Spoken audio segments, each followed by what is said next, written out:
Kim Chiu mainit na sinalubong sa LA. Vice ganda may magaganap na grand opening bukas.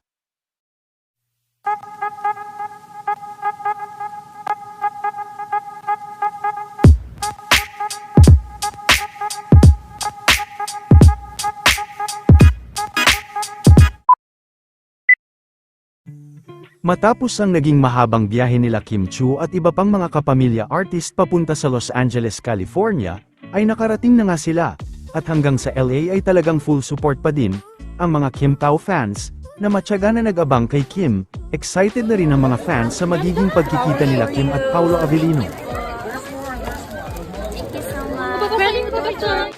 Bukod kay Kim ay dumating na rin ang iba pang mga kapamilya artist.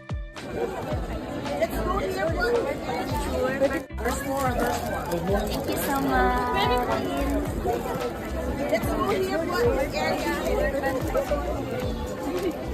Hi. Hello.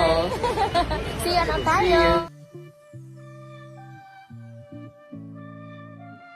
Samantala, bago ang inaabangan na grand opening ng Vice Comedy Club bukas, August 1, ay muli na naman nga na sumabak si Vice sa panibagong shooting, para sa movie nito na The Breadwinner.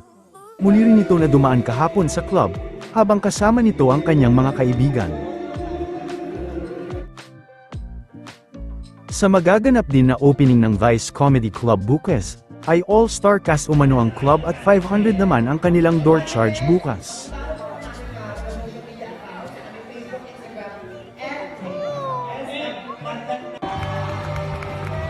Ngayon pa lang din ay marami na ang interesado na magpunta at magpa-reserve ng slot sa kanila.